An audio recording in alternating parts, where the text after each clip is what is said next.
कक्षा 9वीं के सभी विद्यार्थियों, बिल्कुल भी आप चिंता मत करिए। आपका देख लीजिए हिंदी का पेपर आज देखेंगे। 401 विषय कोड का ये पेपर है, 915 हो गया है। इससे पहले मैंने 3 पेपर ऑलरेडी बता दिए। ये अंतिम सेट डी है आपका। चलिए तो देर किस बात की, फटाफट से शुरू करते हैं। तुलसीदास किस काव्य धारा के प्रतिनिधि कवि है? राम भक्ति काव्य धारा के। वाग किसकी काव्य शैली है? लद्दाख की। दोहा छंद में कितनी मात्राएं होती? तो दोहा छंद में होती 24 मात्राएं। कितनी मात्राएं होती? 24 मात्राएं। हुजूम के आगे कौन चल रहा था? सालिम अली चल रहा था। मुकी खाने का अर्थ क्या होता है? हारना। परदादी चोर को सही रास्ते पर कैसे लाई? तो सहजता से बातें कहकर। ठीक है। बच्चे काम पर जाते हैं। छंद के कितने प्रकार होते हैं? तो छंद के 2 प्रकार होते हैं। तूती बोलने का अर्थ क्या होता है? थाक जमना। ठीक है, या थाक जमाना। मेरे नाना पक्के साहब माने जाते हैं। सालिम अली का यहाँ आखिरी पलायन है। हिंदी का प्रथम उपन्यास क्या है? परीक्षा गुरु को माना गया है। ठीक है भैया, चलिए आगे बढ़ते हैं। और अब है जोड़ी। जीवन का खंड चित्रण। जीवन का खंड जो चित्रण आ जाएगा उसका जाएगा यहाँ पर आपका खंड काव्य। हरिशंकर परसाई का आपका मिलान करना है वसुधा से। आकाश का आपका हो जाएगा नवगगन। जनसंपर्क विभाग का जाएगा बाढ़ की सूचना। गोदान उपन्यास के रचयिता प्रेमचंद। और मेरे बचपन शंकर प्रसाद छायावाद के प्रतिनिधि कवि है या प्रमुख कवि है। बिल्कुल सत्य बात है। जहाँ नायक और नायिका के विरह का होता है ना, वहां होता है वियोग संज्ञा। कौन सा होता है? वियोग। और ये बता रहा संयोग, इसलिए ये बात हो जाएगी आपकी असत्य। प्रत्यय शब्द के पहले जुड़ता है, ये आपका असत्य रहेगा क्योंकि बाद में जुड़ता है। और ये तीसरे वाला भी आपका असत्य रहने वाला है। और भैया शंकर लड़कियों के छात्रावास में कागजात करता जूता खाता था क्या?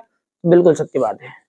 ठीक है। और यहाँ पर आंखों देखा वर्णन रिपोर्टाज कहलाता है। बच्चे काम पर जा रहे हैं। एक कवि का क्या नाम है? राजेश जोशी।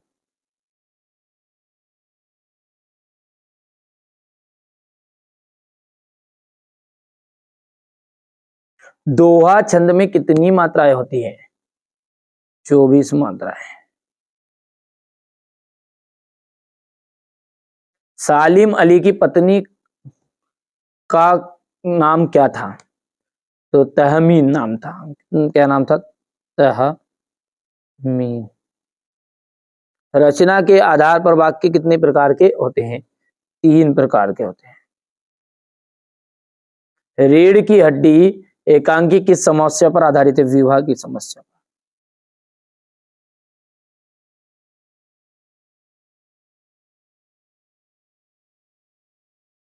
कहानी में कितने तत्व माने गए? 6। ठीक है भैया, चलिए अब क्वेश्चन नंबर 6 देखिएगा। यहां से 7 देखिएगा।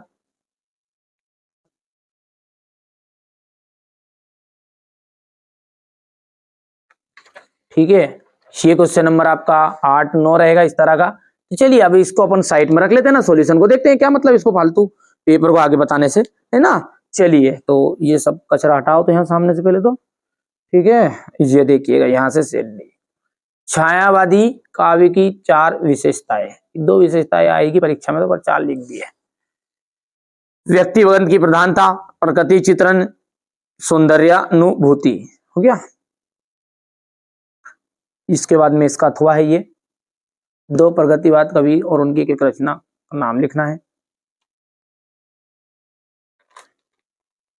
कवि ने सच्चे प्रेम की क्या कसौटी बताई है? इसके बाद में यहां से देख सकते हैं ये क्वेश्चन नंबर 8 है आपका। बच्चे के आने इस पर प्रकृति जिन जिन गतिशील क्रियाओं के कवि ने, ये हो जाएगा यहां से, वो कवि ने अंकन किया है। अंकन किया नहीं लिखा गुड़िया ने। ये आपका प्रश्न 9 रहेगा। मानसरोवर से कबीर का क्या से है?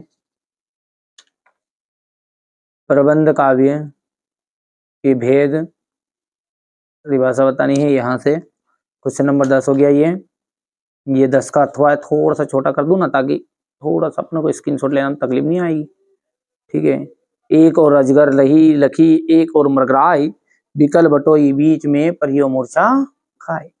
ये इसका, ये आपका भयानक रस का है। ठीक है। इसके बाद में अगला देखते हैं। ठीक है भैया, यहां से आ जाएगा उत्प्रेक्षा अलंकार की परिभाषा उदाहरण सहित। क्वेश्चन नंबर 11 हो गया है।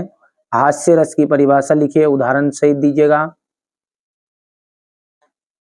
ये कहानी और उपन्यास में अंतर।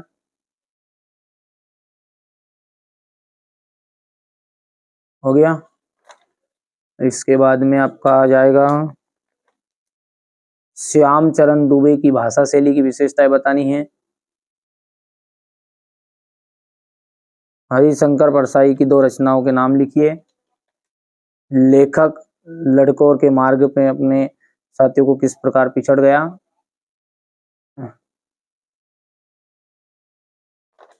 ये क्वेश्चन नंबर 14 का अथवा है। ये आपका क्वेश्चन नंबर 15 है।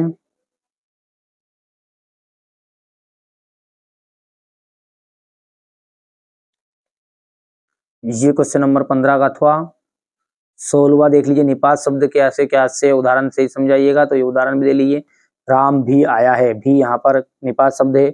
मोहन ने किताब पढ़ी नहीं है, पढ़ी तक नहीं है, तक मतलब खोली तक नहीं है, मतलब जोर दबा दे जो सेंटेंस पर उसे अपन कहते हैं निपात। मुहावरा और लोकोक्ति में अंतर है। ये क्वेश्चन नंबर आपका 17 है।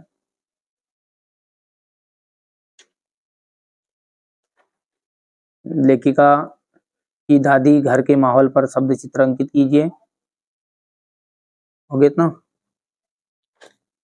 और ये तो मानुष हो तो वही रस खाने, बसो बस निज गोकुल के गाँव के ग्वारन। ये क्वेश्चन नंबर 18 रहेगा आपका। ये उसका अथवा रहेगा। ये क्वेश्चन नंबर 19 रहेगा। स्क्रीनशॉट ले लिया। ये 18 हो गया है। यहाँ से देख लो ध्यान से। ये भावार्थ ले लो। मेघ आए हैं बंठन के संवर के, ये प्रसंग और ये भावार्थ।